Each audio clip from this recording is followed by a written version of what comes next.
কলকারখানা সহ সব ক্ষেত্রে শ্রমিক ও মালিকের মধ্যে সুন্দর সম্পর্ক গড়ে তোলার উপর গুরুত্ব আরোপ করেছেন অন্তর্বর্তী সরকারের প্রধান উপদেষ্টা ডক্টর মোহাম্মদ ইউনূস।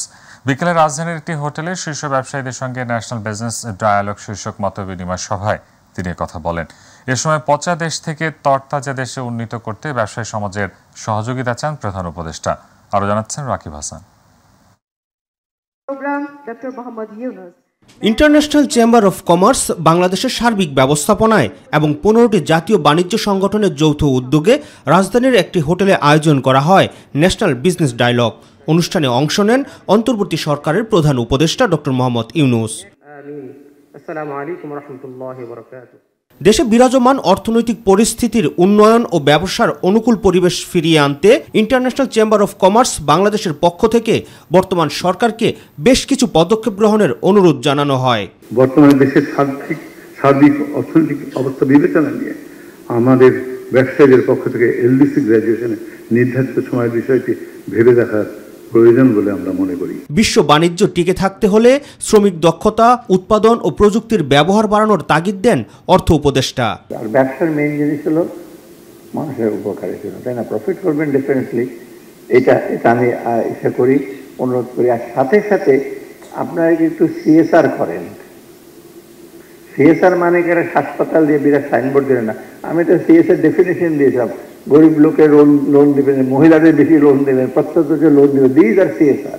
ছাত্রদের আত্মত্যাগের ফলে দেশে যে সুযোগ সৃষ্টি হয়েছে তা কাজে লাগিয়ে সবার স্বপ্ন বাস্তবায়ন করতে হবে বলে জানান প্রধান উপদেষ্টা ডক্টর মোহাম্মদ ইউনূস। চিন্তা করে দেখুন কি এই সুযোগ, সমস্ত কিছু থেকে আপনি মুক্ত। অতীত আপনাকে আর টানবে না। আপনি নতুন ভাবে জন্মগ্রহণ করেছেন, নতুন ভাবে অগ্রসর হবেন। নতুন করে যেই স্বপ্ন তারা আমাদের মনে জাগিয়ে দিয়েছে সেটা যদি আপনার মনে রেখাপাত করে তাহলে সেই স্বপ্ন পূরণে আপনিও শরীক হবেন। এটাই তো বিষয়। এই সুযোগকে যেন আমরা হারিয়ে না ফেলি। উন্নয়নশীল দেশে উত্তরণের পর প্রতিযোগিতা করতে ব্যবসায়ীদের সক্ষমতা বৃদ্ধির আহ্বানও জানান তিনি।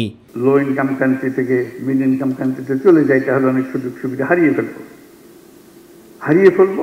কিন্তু সেই প্রতিযোগিতায় শক্ত প্রতিযোগী হবার জন্য আমরা সামর্থ্য অর্জন করতে চাই, আমরা পেছনে থাকতে চাই না। মানুষের জীবনমান উন্নয়নে মূল ব্যবসার পাশাপাশি সামাজিক ব্যবসায় মনোযোগী হতে ব্যবসায়ীদের পরামর্শ দেন প্রধান উপদেষ্টা। বিদেশে বড় বড় ব্যবসায়ী আমাদের সঙ্গে সামাজিক ব্যবসা করে বাংলাদেশে এসে শুনেছেন বলে দাননের কথা, ইউনিক্লোর কথা, ইউনিক্লোর দোকান আপনারা দেখেছেন, সামাজিক ব্যবসা তারা এখানে এসে করতেছে। তহবিল সৃষ্টি করতে পারেন যারা সামাজিক ব্যবসা করতে চায়, আমি পারতেছি না। যারা সামাজিক ব্যবসা করতে চায় আমি বেছে বেছে তাকে বিনিয়োগ করব। রাকিব হাসান, মাইটিভি, ঢাকা।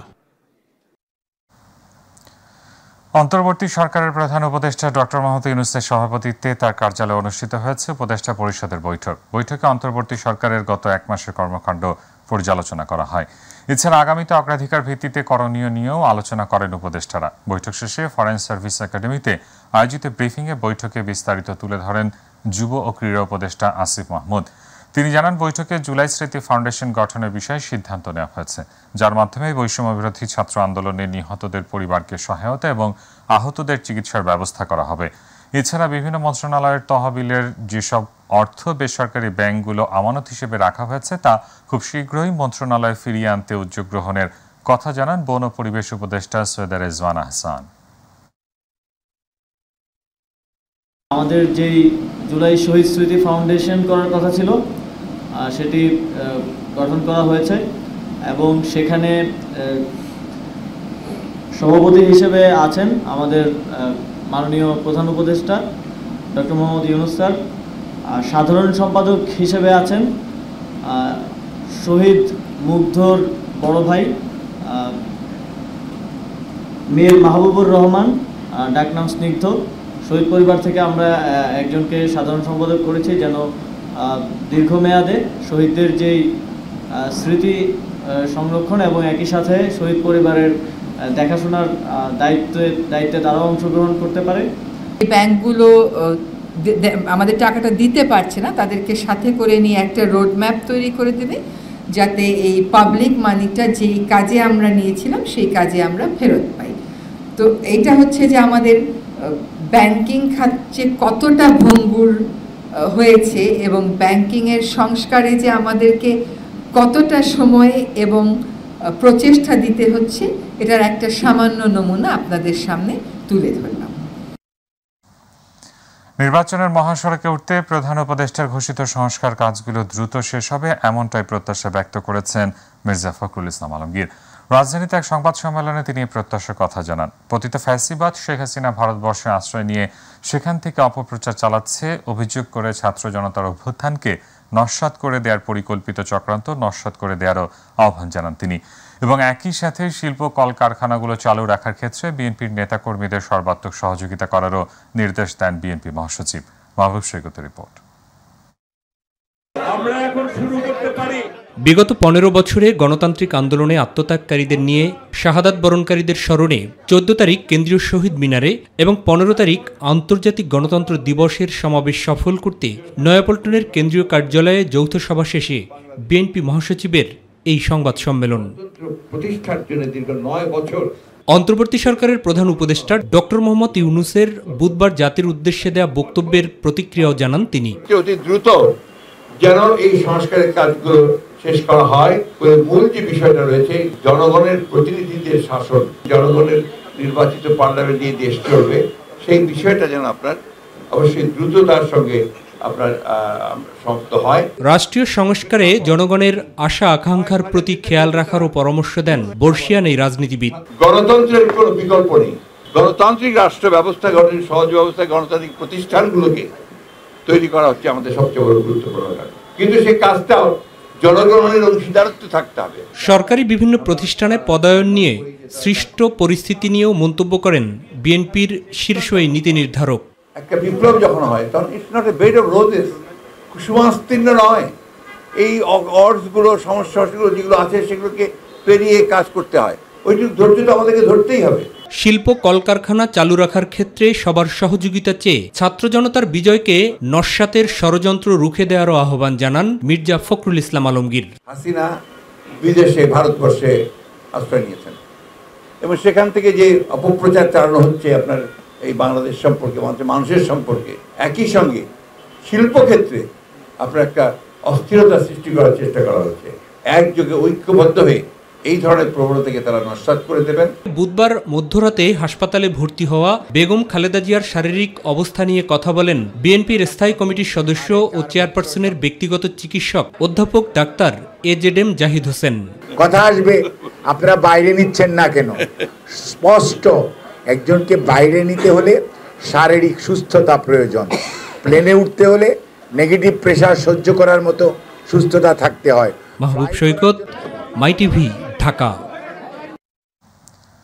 গণঅভ্যুত্থানের শহীদদের পূর্ণাঙ্গ তালিকা না হয় আগামী 14 সেপ্টেম্বর শনিবার স্মরণ সভা হচ্ছে না বলে জানিয়েছেন তথ্য উপদেষ্টা নাহিদ ইসলাম। বিকেলে সচিবালয়ে সাংবাদিকদের সঙ্গে আলাপকালে তিনি এ তথ্য জানান। উপদেষ্টা বলেন, স্বাস্থ্য মন্ত্রণালয় শহীদদের যে তালিকা করছে সেটার উপর ভিত্তি করেই স্মরণ সভা হবে।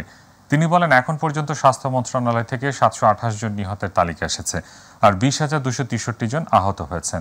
সাইদুর রহমান আবিরের রিপোর্ট। সচিবালয়ে নিজ মন্ত্রণালয়ের সভাকক্ষে সাংবাদিকদের সাথে কথা বলেন তথ্য উপদেষ্টা নাহিদ ইসলাম। আমাদের যে কার্যক্রম সেই বিষয়ে আপনাদেরকে কিছু অবহিত করা। ছাত্র জনতার আন্দোলনে শহীদদের তালিকা চূড়ান্ত না হওয়ায় 14 সেপ্টেম্বর বৈষম্য বিরোধী ছাত্র আন্দোলনের শহীদ স্মরণ সভা করা হচ্ছে না বলেও জানান তিনি। স্বাস্থ্য মন্ত্রণালয় থেকে তৈরিকৃত শহীদদের তালিকার উপর ভিত্তি করেই স্মরণ সভা হবে বলেও জানান তথ্য উপদেষ্টা। ওই তালিকাটা যেহেতু অনগোয়িং, সেজন্য 14 তারিখেই স্মরণ সভাটি করা হচ্ছে না। মূলত তালিকাটি আরও চূড়ান্ত হলে এই তালিকার উপর ভিত্তি করে আমরা শহীদদের স্মরণ সভাটি আয়োজন করব। আগামী রবিবারের মধ্যেই আমরা হয়তো একটা চূড়ান্ত তালিকা হয়তো পাবো। এই স্মরণ সভায় কোনো সাজসজ্জা কিংবা অতিরিক্ত খরচের ব্যবস্থা নেই, এটি রাষ্ট্রীয় কর্মসূচি বলেও উল্লেখ করেন নাহিদ ইসলাম।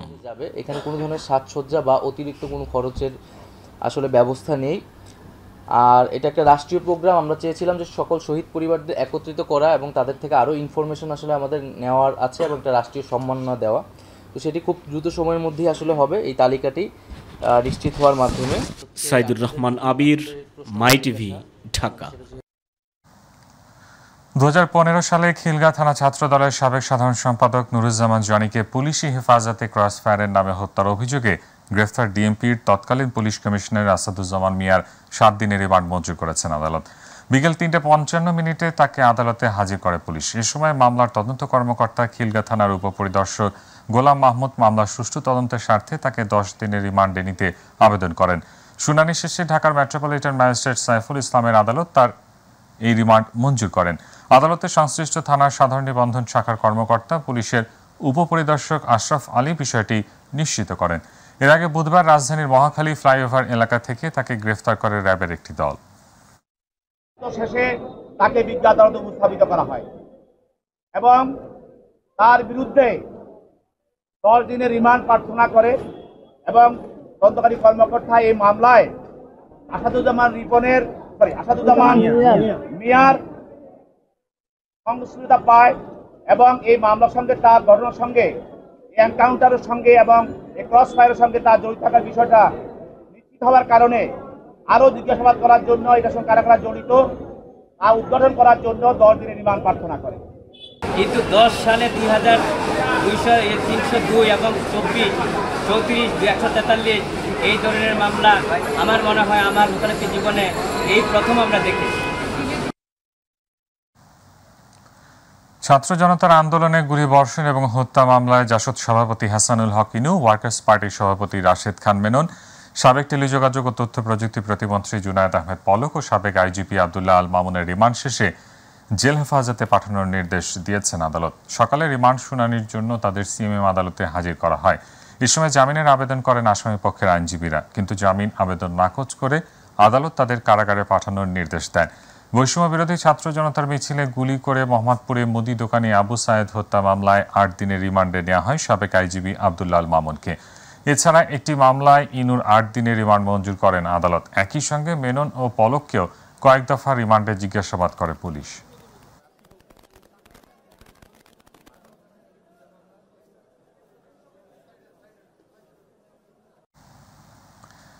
চট্টগ্রাম 6 রাউজানের সাবেক এমপি ফজলে করিম চৌধুরীকে আটক করেছে বর্ডার গার্ড বাংলাদেশ বিজিবি। সকালে ব্রাহ্মণবাড়িয়ার আখাউড়ার গাজীর বাজারের ফকিরমুড়া এলাকা থেকে তাকে আটক করা হয়। সরাইল ব্যাটালিয়ন বিজিবি 25-এর অধিনায়ক লেফটেন্যান্ট কর্নেল ফারাহ মোহাম্মদ ইমতিয়াজ এই তথ্য জানান। গত 5 আগস্ট শেখ হাসিনা সরকার পতনের পর থেকে আত্মগোপনে ছিলেন ফজলে করিম চৌধুরী। এরই মধ্যে তার বিরুদ্ধে চট্টগ্রাম ও রাউজানে একাধিক মামলা দায়ের করা হয়েছে।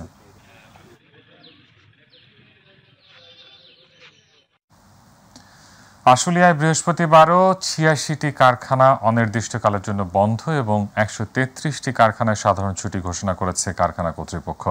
এছাড়া শিল্পাঞ্চলের অন্যান্য কারখানা ও ডিইপিজেড এর কারখানাগুলোতে কার্যক্রম চালু রয়েছে।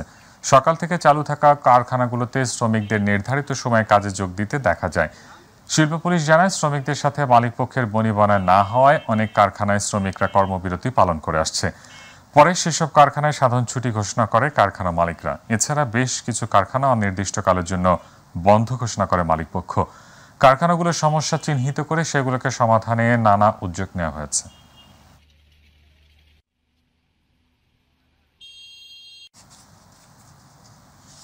শিল্প খাতে অস্থিরতার পেছনে দেশীয় আন্তর্জাতিক চক্রান্ত চলছে এবং কিছু অনুপ্রবেশকারী ঢুকে পরিস্থিতি ঘোলা করার চেষ্টা করছে বলে মন্তব্য করেছেন শ্রম ও কর্মসংস্থান মন্ত্রণালয়ের সচিব AHM শফিকুজ্জামান। দুপুরে গাজীপুর টঙ্গী শিল্প সম্পর্ক শিক্ষায়তন হলরুমে শ্রম অসন্তোষ ও শ্রম পরিস্থিতি পর্যবেক্ষণ বিষয়ক আলোচনায় প্রধান অতিথির বক্তব্যে তিনি এসব কথা বলেন। আলোচনায় শ্রমিকদের অসন্তোষের বিষয়ে দেশ ও দেশের বাইরে চক্রান্তের কথা তুলে ধরে শ্রম ও কর্মসংস্থান মন্ত্রণালয়ের সচিব বলেন, সবাইকে দায়িত্বশীল হতে হবে। দেশের বাইরের মিডিয়াগুলো পোশাক খাতের অসঙ্গতি তুলে ধরে আন্তর্জাতিক মার্কেটটি নষ্ট করার চেষ্টা করছে। আমি বিশ্বাস করি, এখানে শ্রমিক লিডাররা আছেন, আমি 100% বিশ্বাস করি কোনো শ্রমিক, কোনো ভালো শ্রমিক যারা সত্যিকার অর্থে আমরা শ্রমিক নাম দেই, তারা কেউ তার ওই ফ্যাক্টরিটাকে আপনার কোনো রকম সুতার পর্যন্ত ছুঁইবে না, সেটা যাতে ধ্বংস হয় এটা নেবে না। জনকল্যাণমূলক গোষ্ঠী স্বার্থ ও বৈষম্য বিরোধী পরিবেশ বান্ধব নগর ও জনবসতির জন্য পরিকল্পনার নতুন ইশতেহার ঘোষণা করেছে সচেতন ছাত্র ও নাগরিক সমাজ। বৃহস্পতিবার কেন্দ্রীয় শহীদ মিনার প্রাঙ্গণে অনুষ্ঠিত এক মানববন্ধনে পরিকল্পিত বাংলাদেশের জন্য ছাত্র সমাজের পক্ষ থেকে এসব ইশতেহার ঘোষণা করা হয়। পরিকল্পনার নতুন ইশতেহারে দেশের পরিকল্পিত উন্নয়ন নিশ্চিত করতে সমগ্র দেশের জন্য জাতীয় স্থানিক পরিকল্পনা তৈরি করার পাশাপাশি নগর ও অঞ্চল পরিকল্পনা আইন প্রণয়ন করার দাবি করে ছাত্র সমাজ। পাশাপাশি ঢাকার বিশদ অঞ্চল পরিকল্পনা ড্যাব বাতিলের দাবির মাধ্যমে পরিকল্পনাবিহীন উন্নয়নের কার্যকর অনুসন্ধানের মাধ্যমে অন্তর্বর্তীকালীন সরকারের কাছে প্রয়োজনীয় ব্যবস্থা গ্রহণেরও দাবি তাদের।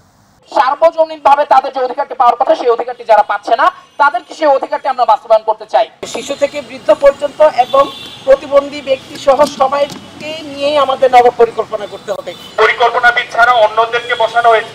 আমরা চাই না যে পরিকল্পনাবিদ ছাড়া অন্য কেউ পরিকল্পনাবিদদের পদে বসে এই শহরটাকে ধ্বংস করুক।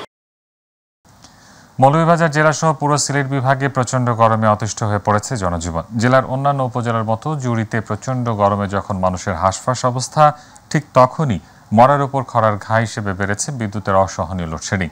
দিনরাত মিলিয়ে 9 থেকে 10 ঘন্টা বিদ্যুৎ না থাকায় জনজীবন বিপর্যস্ত হওয়ার পাশাপাশি বিভিন্ন সেবা খাতের স্বাভাবিক কার্যক্রম ব্যাহত হচ্ছে। প্রতিনিধি মনিরুল ইসলামের তথ্যচিত্রে আতিকুর রহমান তিতাসের রিপোর্ট। গভীর রাতে একবার বিদ্যুৎ গেলে আর যেন ফিরে আসার নাম নেই। বিদ্যুৎহীন থাকার কারণে শিশু ও বৃদ্ধরা পড়ছেন বিপাকে। বিশেষ করে ভোগান্তি পোহাচ্ছে গ্রামের শিক্ষার্থীরা। মৌলভীবাজার জেলাসহ পুরো সিলেট বিভাগে প্রচণ্ড গরমে অতিষ্ঠ হয়ে পড়েছে জনজীবন। দিনরাত মিলিয়ে 9-10 ঘন্টা বিদ্যুৎ না থাকায় জনজীবন বিপর্যস্ত হওয়ার পাশাপাশি বিভিন্ন সেবা খাতে স্বাভাবিক কার্যক্রম ব্যাহত হচ্ছে। জুড়িতে লোডশেডিং এর অবস্থা খুবই খারাপ। প্রত্যেক দিন আর না হয় 12 থেকে 15 বার কারেন্ট যায়। অসহনীয় গরম আর তীব্র লোডশেডিং এ গা ঘেমে বেশিরভাগ শিক্ষার্থী ঠান্ডাজনিত রোগে আক্রান্ত হচ্ছে। আমরা বাড়িতে এবং বিদ্যালয়ে লেখাপড়া করতে পারি না, এর জন্য অনেক সময় আমরা অসুস্থ হয়ে পড়ি। রাতেও ঠিকমতো বাড়িতে পড়াশোনা করতে পারছি না, যার কারণে আমাদের সিলেবাস অনেক পিছিয়ে যাচ্ছে। তীব্র লোডশেডিং এর কারণে ব্যবসায়ীরা ক্ষতির সম্মুখীন হচ্ছেন, ব্যাহত হচ্ছে ইন্টারনেট সেবা, ক্ষতিগ্রস্ত হচ্ছে খামার মালিকরা। বিদ্যুতের এমন লুকোচুরির খেলায় সাধারণ মানুষ অতিষ্ঠ। ব্যবসায়ীরা বিশেষভাবে ক্ষতিগ্রস্ত। আমাদের ব্যবসা বাণিজ্য বিদ্যুতের কারণে আমরা করতে পারছি না। আমরা চাই সরকারের কাছে যে আমাদের লোডশেডিংটা একটু কমানোর জন্য। লোডশেডিং এর কারণ হিসেবে চাহিদা অনুযায়ী বিদ্যুৎ সরবরাহ কম থাকাকে দায়ী করছে বিদ্যুৎ বিভাগ। আর কিছুদিন পর পরিস্থিতি স্বাভাবিক হবে বলে জানালেন দায়িত্বরতরা। 6.5 মেগাওয়াটের বিপরীতে আমরা পাচ্ছি 2.5 থেকে 3.5 মেগাওয়াট, যার কারণে আমাদের প্রতিদিন 3 থেকে 3.5 মেগাওয়াট বিদ্যুতের লোডশেডিং দেখা দিচ্ছে। তো এই লোডশেডিং নিরসনের জন্য আমাদের ঊর্ধ্বতন কর্তৃপক্ষ চেষ্টা চালিয়ে যাচ্ছে। আতিকুর রহমান তিতাস, মাই টিভি। বগুড়া শেরপুরে মজুমদার ওয়েল মিলে তেলের ট্যাঙ্ক বিস্ফোরণে 4 টেকনিশিয়ান নিহত হয়েছে। দুপুরে দুর্ঘটনা ঘটেছে। দুর্ঘটনায় নিহতরা হচ্ছেন ইমরান, আবু সাইদ, মনির হোসেন ও রুবেল মিয়া। নিহতদের মরদেহ বগুড়ার শহীদ জিয়াউর রহমান মেডিকেল কলেজ হসপিটালের মর্গে রয়েছে।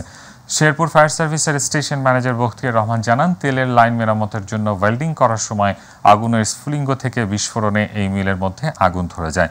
পরে ফায়ার সার্ভিসের কর্মীরা সেখানে গিয়ে আগুন নিয়ন্ত্রণে নিয়ে আসে। আগুনে বেশ কয়েকজন শ্রমিক দগ্ধ হয়। বগুড়ায় হাসপাতালে নেয়ার পর তারা মারা যায়। বিশিষ্ট শিল্পপতি মোহাম্মদ নাসির উদ্দিন বিশ্বাসের দ্বিতীয় মৃত্যুবার্ষিকী আজ। তিনি বাংলাদেশের স্বনামধন্য শিল্পগোষ্ঠী নাসির গ্রুপ অব ইন্ডাস্ট্রিজের প্রতিষ্ঠাতা চেয়ারম্যান ও ব্যবস্থাপনা পরিচালক ছিলেন। তার পরিবারবর্গ, নাসির গ্রুপের সকল কর্মকর্তা কর্মচারী ও শুভানুধ্যায়ীদের পক্ষ থেকে দেশবাসীর কাছে তার বিদেহী আত্মার মাগফিরাতের জন্য দোয়া কামনা করেন। এক বিজ্ঞপ্তিতে বলা হয়, মোহাম্মদ নাসির উদ্দিন বিশ্বাস দেশের অর্থনীতিতে স্বয়ংসম্পূর্ণ এবং কর্মসংস্থান সৃষ্টি করার লক্ষ্যে নাসির গ্লাস, জামকেটস ও নাসির ওপাল গ্লাস সহ সর্বমোট 15টি শিল্প কারখানা প্রতিষ্ঠা করেন। এছাড়া এখনকার মতো পরবর্তী সংবাদ দেখার আমন্ত্রণ জানিয়ে বিদায় নিচ্ছি। আল্লাহ হাফেজ।